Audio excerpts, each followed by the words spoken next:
All I wanna do is run away, pack up and leave all my problems back at home. Wonder should I go or should I stay? Wish I knew the answers but I just don't know. Soon enough, start catching up, 'cause you gotta take a chance, you gotta face them head on, head on. Oh, the places that we could go, all you need is to believe it. Oh, the places that we could go, do you see it? Do you feel it? 'Cause you and I could go flying high. We could go anywhere that we want to, anywhere that we want to. All the places that we could go.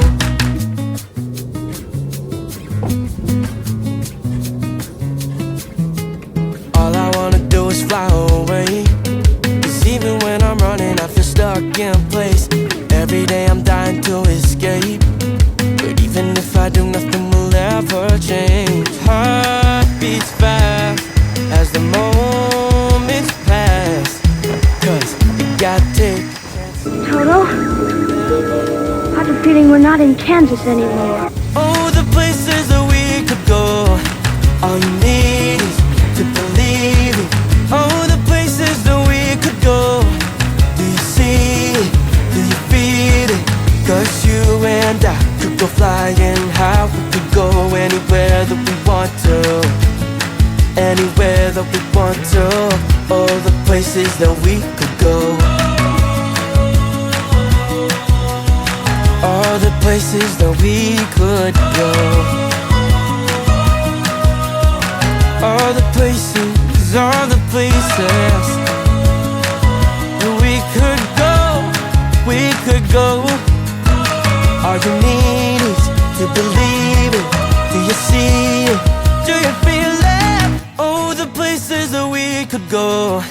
All you need is to believe it. Oh, the places that we could go. Do you see it? Do you feel it? 'Cause you and I could go flying high. We could go anywhere that we want to, anywhere that we want. Hozer and Mooch aboard the USS Harry S. Truman CVN 75. It is a pleasure to be back aboard the boat. For me, last time I was on an aircraft carrier, a Nimitz-class aircraft carrier, was 1998 when I was CAG Ops aboard George Washington. How about you? I know you have a history aboard Harry S. Truman. September 1st, 1999. I remember that day well. That's the day that I flew out here with my Air Wing commander, Brick Nelson, just the two of us, to Harry S. Truman. It was off the coast of New Jersey, and each of us got like 10 traps. It put me over 1,000 career. A memorable day with the late Brick Nelson, just the two of us running the pattern here. So just an unforgettable day in naval aviation. That's big history. Right here, yep. We are standing where that happened. So what are we looking to explore here while we're aboard? What are you looking for? I want to meet the sailors and see what they're doing and see what is different. Now, the airplanes are different, but this ship has not changed. I mean, this ship has been an operator throughout its history. It has one of the finest reputations of any Atlantic Fleet aircraft carrier. I also want to see what's changed since 1998 in terms of habitability, in terms of chow, in terms of flight ops. We're going to get to see some very cool up close and personal flight ops, and just kind of get the pulse of the ship and how they're feeling, because they're about to enter a very busy workup period into a very busy deployment whenever that happens and wherever they go, not unlike what Ike is doing right now. So that's what I'll be looking for. Exactly.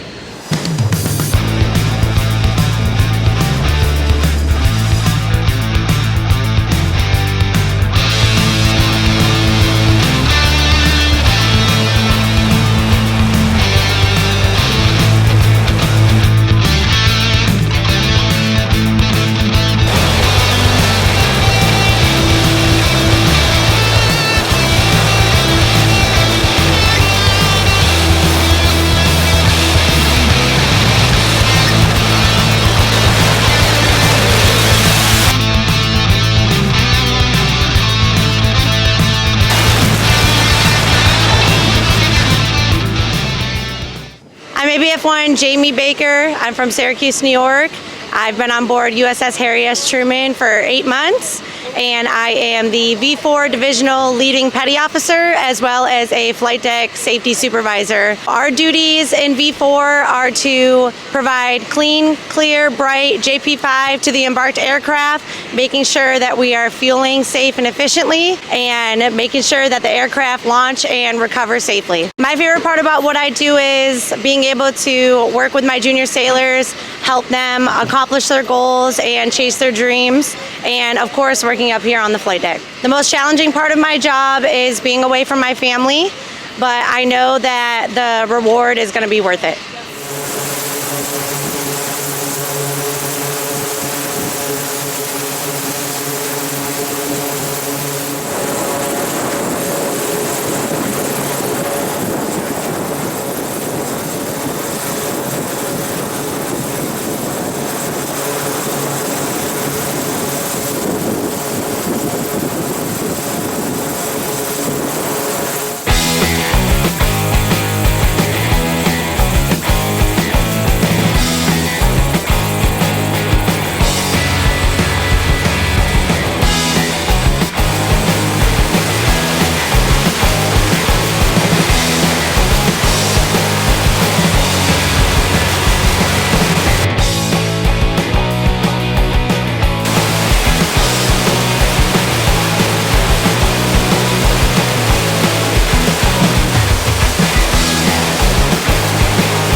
Okay, we're here on the flag bridge of the USS Harry S. Truman, and we're here with Admiral Sean Bailey, call sign Beetle. We go way back, sir. It's good to see you again. Great to see you again, Mooch. We will also make a big deal out of the fact that you started as a Tomcat Rio. Absolutely. Right? Big fighter. Yeah, big fighter. So back in the day at Oceana, if you had to tell the audience what's the difference between when you and I were JOs on the same sorts of ships but different airplanes, and the ready rooms of today, what jumps out at you, if anything? Maybe there is no difference. In some regards, JOs are always JOs. That hasn't changed too much.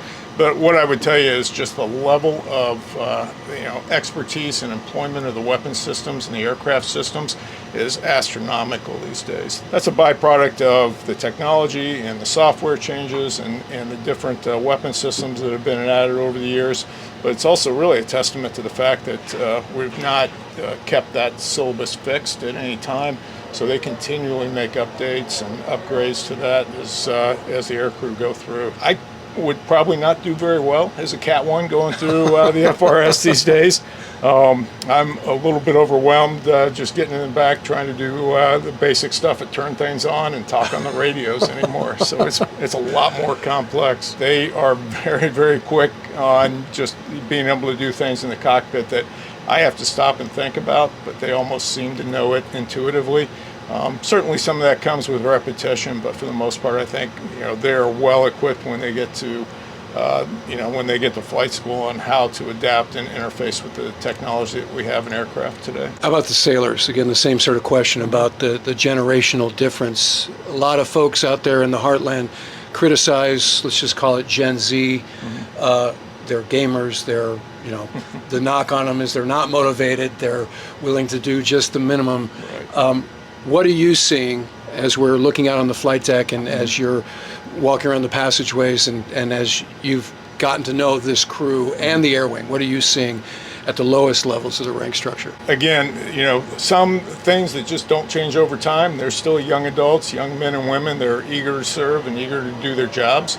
I would say that, probably the biggest difference is they want to understand more. They're hungry to understand not just the overall role and task that they do, but they want to know where that fits into the big picture. They want to be part of something bigger. They also will want to understand how that benefits them and how they can then take that role that they've been given and really progress it and develop it into something that is meaningful and purposeful to them. With respect to that, any concerns about those sailors' ability to roger up to the mission that you guys will face during workups, but most especially when you relieve Ike, and it's going to be high op tempo. Every day's different than the last. You know, any concerns? No concerns. Certainly what the sailors in the Ike Carrier Strike Group are demonstrating today is those sailors will step up and do exactly what they trained to do, what they're needed to do, when it's required. So for us, the standard was 6-month cruises. You know, it's actually codified in law by Secretary Lehman at one point. Now the standard looks to be 8, 9, even 10. Looks like that's what Ike is going to be doing, and so I don't know who's relieving you guys in turn. Do you have any concerns, not so much about recruiting, but what we've seen when the op tempo starts to get out of control is retention can affect certain year groups, both senior enlisted and lieutenant commander ranks and ready rooms. Do you have any concerns about that sort of thing? I wouldn't say concerns. I think, you know, probably the biggest thing that we watch closely is less aligned to retention, more so aligned to making sure that our forces are going to be ready when they're really needed. There's a lot of concern that we're perhaps overutilizing or overemploying, so they're watched closely. That's probably, from the big picture standpoint, what concerns me the most is just making sure that we're able to employ our forces where they're needed, when they're needed, but also maintain that level of readiness that's needed for the future as well. As far as the retention aspect of it goes, I would say that in many cases, the sailors who have that experience of actually performing well in combat tend to be some of the easier ones to retain. They enjoy being able to go out and do what they trained to do. They recognize that it's that it can be stressful, it can be a draw on. A lot of what we're doing these days as far as taking care of sailors is really designed to understand that and then meet them where their needs are when they return, such that they feel well supported, well taken care of, both when they're deployed and when they're back at home, so that they're more inclined to stick around and do that next deployment.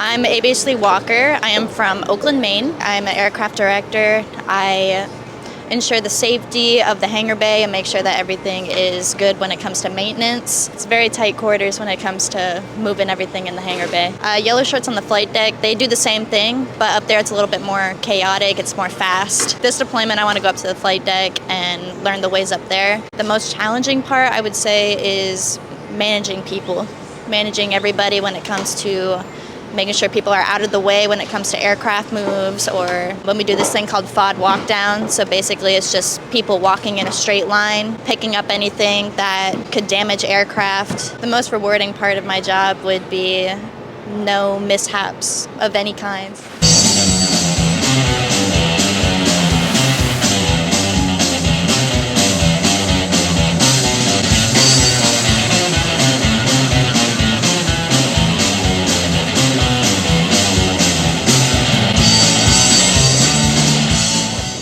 Okay, we're here on the flight deck with the commanding officer of the Harry S. Truman, Captain Dave Frosty Snowden. Captain, first off, thanks for having us out. We've had an amazing time the last couple of days. Thank you, sir. It's glad to have you, and I cannot believe it's been so long since you've been on board ship. I know, right? It has been too long, but we've remedied that now. So you're still relatively new. You got to the job right after the holidays. So, just before the holidays. Took command on December the 19th. However, you were XO aboard Truman. I was the XO on board Truman 2018, 2019. So let me ask you the obvious question. What's the difference between being the XO of Truman and being the CO? It's a great question, because as the XO, I was very eager to become the CO at some point. And the day I left as the XO, I felt like, hey, I could take command of this machine tomorrow. Obviously, stepping in that role as the XO into the role as the CO, it is night and day from the true reality of the responsibility required to run this operation safety of the crews, safety of the ship, the training towards our readiness or an ultimate mission is a responsibility as the executive officer I didn't quite appreciate nearly as much as I have in the last several months. So you're responsible for everything. The bake shop, the reactors, what's happening up on the bridge, flight deck. 100% I am the responsible party. I sign all the paper, and I take accountability for the entirety of the ship and the entirety of the ship's operation. Fortunately, because of the complexity of the machine, the number of people we have embarked, I do have an incredible supporting cast of department heads that are all well experienced, most of them around the 20-year mark of experience as professionals in our service, especially in their fields. And obviously we could not make this operation happen without their leadership and expertise. Based on what you just said, is your general sort of demeanor one of serenity, or does it feel overwhelming at times? How when an average day, are you always going from one brush fire to the other, to use a ham-fisted analogy? It is a full day from the moment I wake up until the moment I go to sleep. But you don't get that much sleep. What would you say your average sleep is? Probably about 5 hours on average. Okay. And back to the point of, hey, are we putting out brush fires all day? Absolutely not. I don't think, based on the pace of operations, as the commanding officer of the ship, I could actually do the job effectively for 2 years if I was always in crisis management mode. And I leveraged the talent of those department heads and those senior enlisted leaders to really do their jobs. And I focus very hard to let them run their programs and tell me where they need help and assistance. Obviously, when we have something that is of a more emergent or serious nature, I will get involved to the extent of what can I do to support you as we get through this, whatever the case may be. But if I tried to run this ship at the departmental level, I would run out of steam very, very quickly, number one. Number two, I don't think I would be supporting the leaders that are hand-selected to come here and do those jobs. And I think it would have an incredibly detrimental effect on unit morale, starting at the highest levels of leadership within the ship. This is the first at sea period where we've had CAG 1 doing cyclic ops. Is that an accurate statement? That is a true statement. Up to this point, we've worked with CAG 1 for our flight deck certification about 2 months ago. Came out here and did about 5 days of carrier qualification, getting them current back at the ship, but also getting our flight deck and our flight deck team members re-qualified in their positions to operate the flight deck daytime, nighttime operations. We were talking yesterday when we got aboard. You're an S3 guy that became a Super Hornet guy. Correct. And so leveraging your wings to work with the Air Wing and CAG, what's that process like? I think it's fairly seamless. You know, the Navy, it's always been that aircraft carrier commanders are aviators since the beginning of our aircraft carrier days. And I think it is appropriately so, because as the commanding officer, as an aviator myself, I can relate to what the Air Wing is attempting to do, operations around the ship with respect to flight operations. I bring the perspective, their perspective, to the ship from an equity standpoint, and I think it makes for a very, very smooth working relationship. It comes down to personalities and relationships at the end of the day, but I think the professional experience that aviators bring to the team truly goes a long way in making the operation work well. So Ike is busy, to put it mildly. How does that inform the intensity of the work, the turnaround? You know, for the 28 years that I've been doing this, there's always another ship, another carrier, another strike group that is out forward doing the national security business of our nation and our Navy. I think that's always been true. I don't recall a time where there's ever been a true lull in the national security posture from the Navy's perspective. From where we sit on Truman, we understand that we are out here to train, build readiness from a mission execution mindset. And while we are conscious of what our friends on Eisenhower are doing today, We're just kind of getting to business each and every day from a building of readiness, training, and mission effectiveness ultimately. And I don't think it's particularly weighing on the individual sailor's mind. From an urgency standpoint, we build up our readiness in a very methodical way from a building block approach to training. And we know that we have a long way to go still before we reach a certification status that allows us to go out on deployment. And we will deal with whatever crises are emergent at the time as directed by our higher national security authority. We've been profiling a lot of the junior sailors when we've been out here. What's your sense of what, to give social science on it, Gen Z brings to Truman?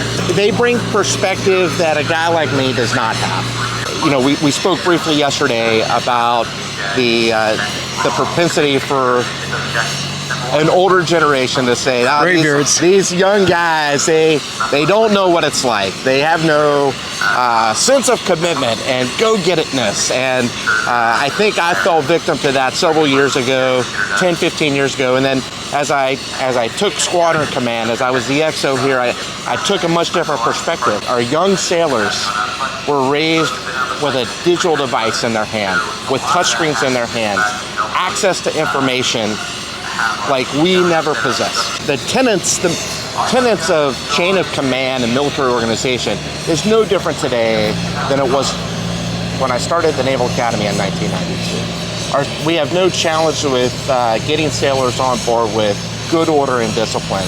That has not changed even a little bit since I was a midshipman. And I think the challenge for us, right, is our sailors, they want to know why. Right? And it's because they've been able to answer or get an answer to why at their fingertips since they were young children. Whereas when you and I were growing up in the Navy, the answer to our why was, because I said so, shipmate, get to work, right? And maybe in those days it was appropriate because of the nature of our why. Well, today our sailors' why is much more informed. And it's up to us to kind of adapt to that. And I think when we take the time to explain why to a sailor, I think it better informs them, it makes them more equipped to do their job, it gives them better focus towards what our ultimate mission is, and at the end of the day, that makes them much more committed to our operation and a much more capable asset to our training, readiness, and warfighting capability.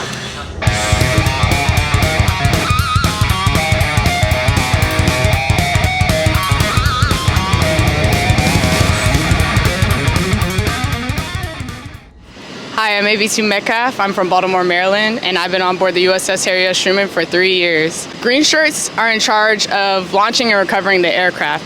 We maintain the catapults and the arresting gears. I would say the most rewarding part of my job is when we successfully end the launching day and the equipment is still all in the operating position, everything's gone right, sailors are getting qualified, and we have smiles going on everyone's face. The most challenging thing is troubleshooting. You have to be quick on your feet and know exactly what to do in that moment. You can't freak out or have any moments of unsureness. You have to be ready and know exactly what's going on.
All right, we're here with Force Master Chief Jimmy Haley. Force, first, tell the folks, what is a Force Master Chief? A Force Master Chief typically works for a type commander or a TICOM as the senior enlisted advisor to whoever is in charge of whatever community it is. So I work for Admiral Verizmo, who is the commander of Naval Air Force Atlantic.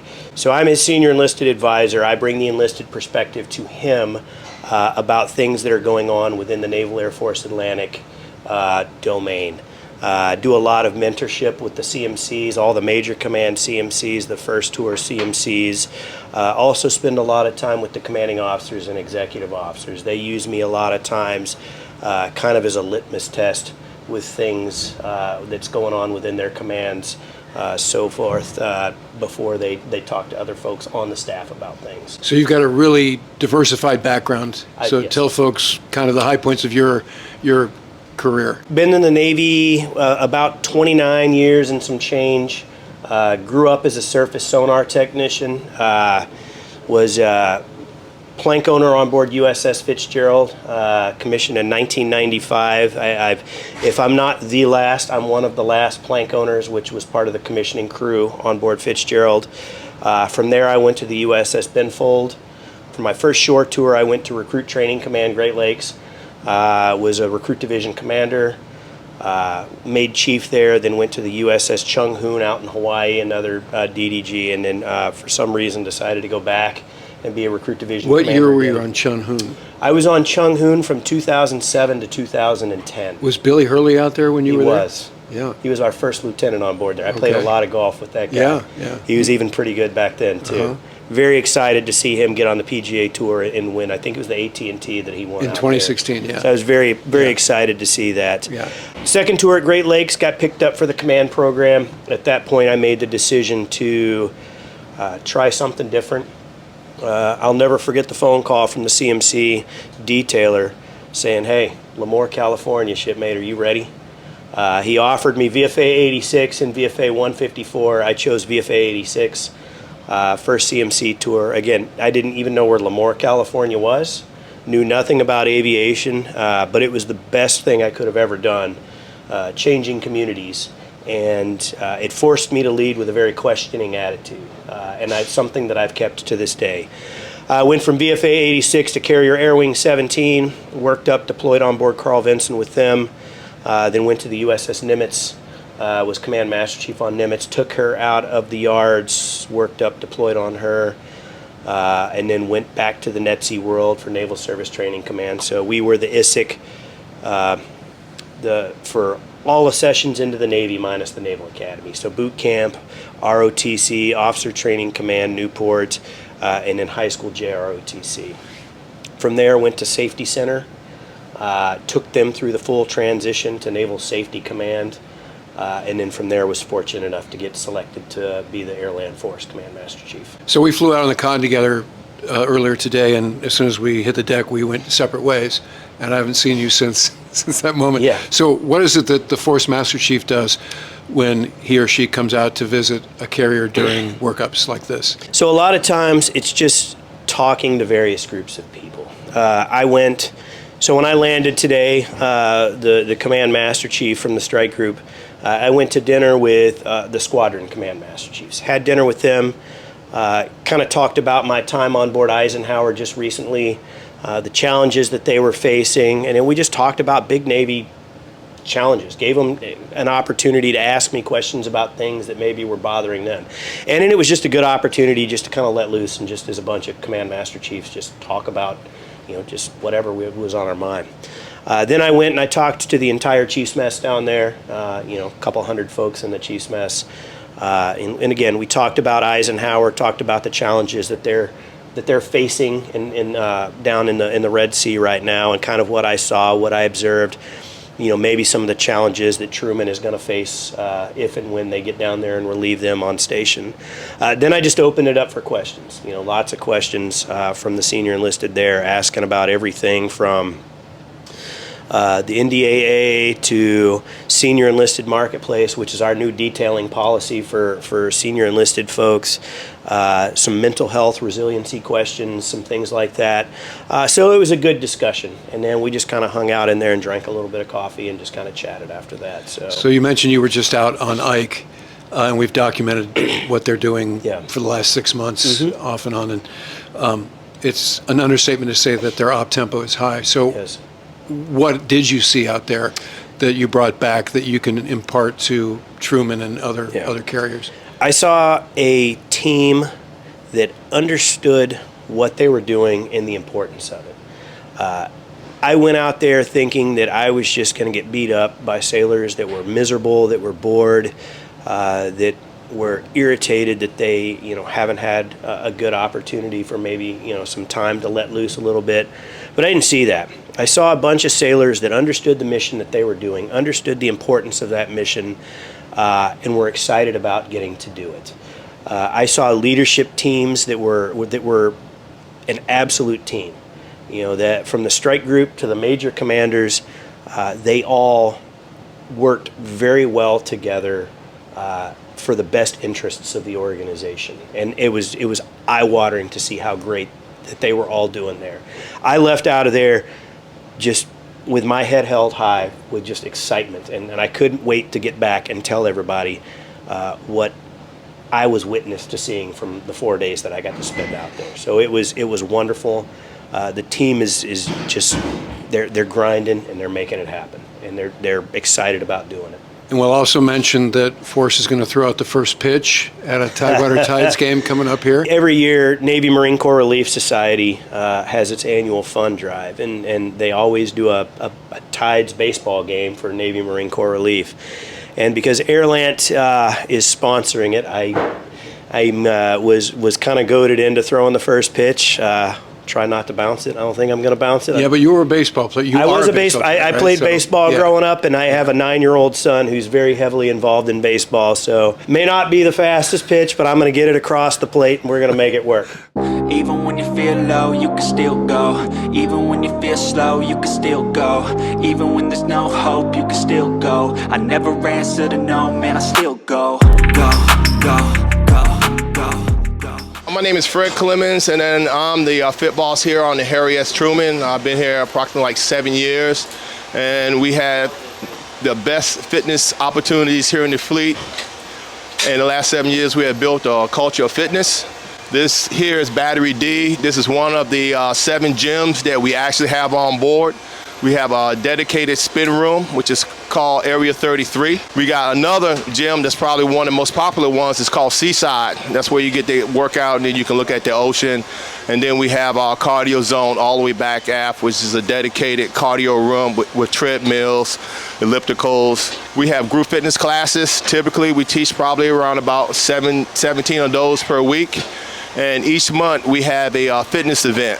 This past month, in the month of March, we had our St. Patty's Day 5K, which was an absolute success. We had probably over 300 of our sailors out on board actually running and having a good time. So that's what we do here. My name is Beth Downs. I am the afloat recreation specialist on board the USS Harry S. Truman, otherwise known around the deck plates as the Fun Boss. My job here is to help facilitate the afloat recreation program on board in conjunction with our afloat fitness specialist, otherwise known as the Fit Boss. And we come together and try to provide a variety of recreation and fitness activities for the sailors, just to help give them a sense of home and different things and hobbies and activities that can help take some daily stresses away in the evenings or different times while underway in the yards or on deployment. Currently we have an Uno tournament going on.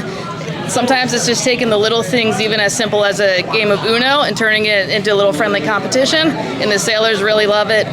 We're out here, and it's a great opportunity for sailors to sit down and get to know other sailors as well, who they may not have otherwise get to know, so they have some fun, throw some friendly competition into it. Some other activities that we have typically are trivia nights, video game nights, board games. We'll do some larger events, such as a Truman's Got Talent. or from the fitness side, they do lifting competitions, dodgeball tournaments, flight deck 5Ks. Try to do just all sorts of variety of things to help the afloat recreation program support the sailors. Like I said, any which way they can have fun, work hard, play harder. We're here to support them. So quality of life on board a naval vessel, specifically an aircraft carrier, has changed drastically since I first joined. When I first joined, we weren't allowed to access Facebook, and now we have Wi-Fi on board the ships. The Wi-Fi has been a huge help to boost morale, keep people connected to their families. Also, the Truman has so much going on. I feel like every night there's always an event, whether it's from the First Class Petty Officer Association or the Chief's Mess. Somebody's always putting on some sort of event, especially MWR and our Fit Boss. Our Fit Boss has us geared up with the best workout equipment I've ever seen.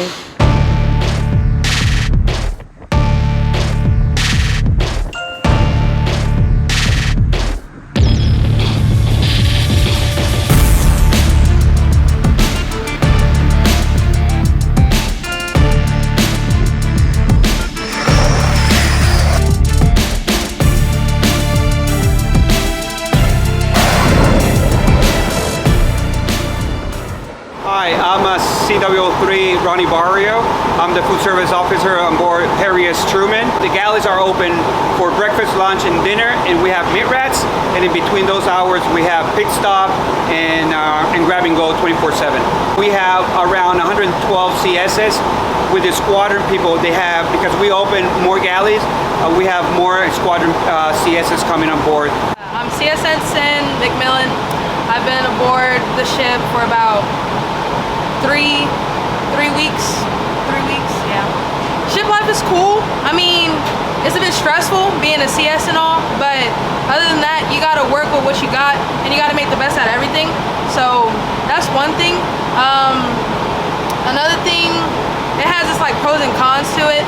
Basically, you cook for everybody. You cook for the crew, you cook for the chiefs, you cook for yourself sometimes, and if you can't, you got other people to carry the slack for you. But another thing about CSs is that we make jokes out of everything. Like, it's funny if it needs to be. If it's like serious, then it's gonna get serious. Like, you know when to flip on and off the switch for you. Baking was a thing that I used to do back home, and I have my own business back home. So doing that in the military is by far one of the best things, and I'll never change it a day in my life. You'll never get bored. I swear to you, like, you'll never get bored. There's something going on every single day, whether it's GQ, whether it's man overboard, whether it's tests. Like, you got loads of information coming at you, and you only got a few minutes to act it out. And all the time, it gets done. It gets done, whether it's on time, whether it's a little bit late, but it gets done regardless.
My name is ABH Crespo.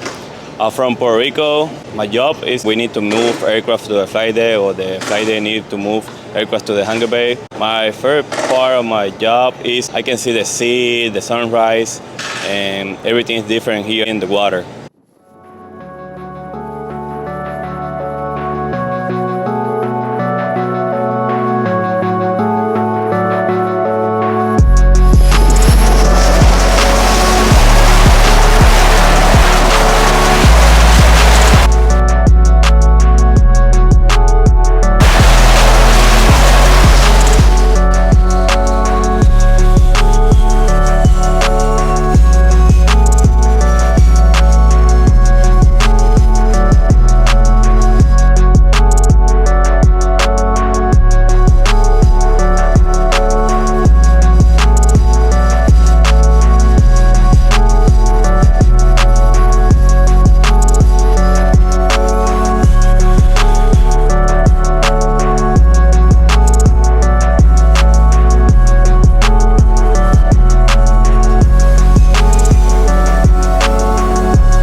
Male 2 Jared Bryant.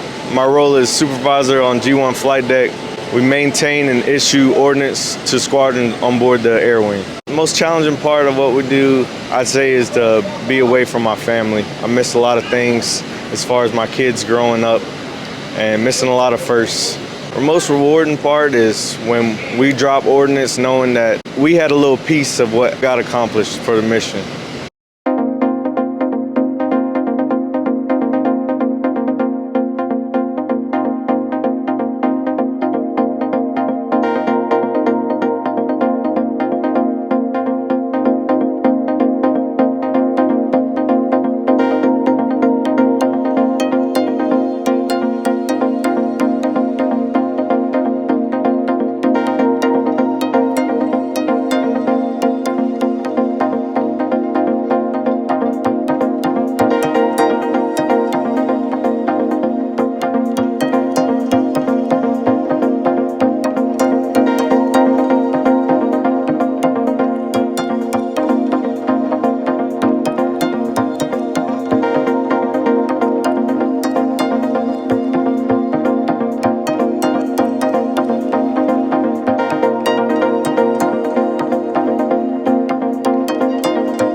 Okay, we're here with Captain Brad Keds Converse, Carrier Air Wing 1, and as a Carrier Air Wing 1 alum, it is my great pleasure to have CAG here with us. Do the kids these days understand the reference of your call sign with Keds? Because is that a thing anywhere? I don't even think Keds are a thing. Well, I was actually, as part of my prep for the interview, and I was going to say my call sign, I was going to say, hey, we all understand the footwear theme of the call sign, but I would say a majority of the young'uns are probably left scratching their heads a little bit. A lot going on with CAG 3 right now, and I think it's safe to say that what they're doing on a daily basis isn't something they planned on necessarily when they were in your position during workups. So what are you learning from those guys? One of my best friends is the Air Wing commander of CAG 3, Starvin Scott, and we're in pretty Tomcat guy.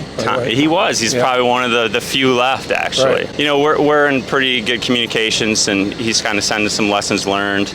And of course, you know, as you know, when we deploy, we could go anywhere in the world, and we need to be ready. So he's passing some good information back so that we can fold that into our training cycle and be that much more prepared in case that is where we end up. So you have E's and F's, Super Hornet E's and F's, one-seater, two-seater. My audience is always asking, what's the difference? So in your mind, are there F missions specifically that the Rippers would do, or is it whatever, there's no difference? What's your sort of approach to the difference between the one-seat and the two-seat Super Hornet? Well, I would say, first of all, absolutely, E's and F's have to be able to execute the full any mission that the Super Hornet could be tasked to do. So they both have to be able to do it. Of course, specialized mission set, the only air crew in the air wing that are qualified for Forward Air Controller Airborne, or FAC-A, is the Fs. The Marines qualify some single-seat aviators to do that mission. We do not in the Navy, so they're the only squadron that can do that, to integrate with the ground forces for a close air support scenario, which we are actually doing some of today on the missions off the carrier. But beyond that, from an air-to-air perspective and air-to-surface, they're pretty much one and the same, and kind of like being able to swap them out and do what they need to do. I would say that I have some preference on where I put the Fs, especially from a task saturation. You know, if you're flying down low, you might need to be adjusting target coordinates and responding to where that, you know, for instance, ship that might be your target is. And I would much rather have that being a lead aircraft of a two-seater, where the Wizzo doesn't have to worry about flying down at, you know, low altitude while they're doing the same thing, and then they can transmit that to the rest of the formation. So yesterday, if we understand correctly, was the first day of cyclic ops, and to our eye, as we were watching flight ops, just every pass rails. Is this all about PLM? Is that the difference here? Precision landing mode is a absolute game changer. From my time, you know, 24 years in, 22 years of flying F-18s, it's probably the biggest technological advance in terms of impact to flight operations that I've seen. It doesn't make it easy, it just makes it less difficult to land on the ship. Much more predictable, a lot fewer changes that you have to make with the stick, and the throttles are all auto throttle, so that kind of takes that out of the equation as well. And it is a big difference maker from a boarding rate standpoint, especially. So I asked Force Master Chief his concerns with retention at the enlisted levels. As you look at the ready rooms, do you have any concerns with the airlines hiring and high op tempo with manning going forward? Are we going to have a bathtub in some of your groups like we have in the past? Or are you thinking that these guys are loving flying the Super Hornet and the Growler and the E-2, and there's no better life for them? Every decision to stay in and you know, continue on in service or hang it up and transition to something else, every decision is a personal decision, a family decision. So I'd say there's still plenty of people that love the business enough and can reconcile the sacrifices that come along with it to continue service. And then there's, you know, I would just say probably more than I'd like, people that are deciding that, you know, perhaps the sacrifices are a little bit too great to continue on, and they're going to transition. Of course, the airline hiring frenzy, that's not going to stop anytime soon, is a challenge from a pilot retention standpoint. You know, I came from, you know, PERS 43, our human resources, basically, command, prior to this tour. And there's a lot of good incentives being worked on, and you know, increasing bonuses and stuff like that. But at the end of the day, the op tempo is a factor, and it's not just a factor for us, as you mentioned. I mean, it's a pretty big factor for the families. You know, naval aviation is, you guys lived it, so you know, it is the ultimate team sport, in my opinion. But you know, perhaps the most important and yet often overlooked part of the team is the family, right? Our families and the sacrifices they're making to be able to support us for not just a 6 or 7 month deployment, but like Truman's last deployment in 9.5 months, and that's a long time. So they'll get back and they have their family discussions, and they weigh the pros and the cons of staying in and getting out, and then they'll ultimately make that decision, you know, if they have a family, as a family. But yeah, I would say it is concerning. The numbers are okay, but of course we want to keep the best, you know, and retain the best talent that we have, and I think we're certainly losing some of those more than I would prefer. Well, Keg, thanks for the time. Fly safe, and we'll be keeping a close eye on you guys as you go forward here. Awesome. Thanks a lot, Mooch. Appreciate your time and highlighting the great work that our sailors and our air crew are doing on a daily basis. It's our pleasure. All right, that'll do it from CVN 75. Stay tuned for more very soon.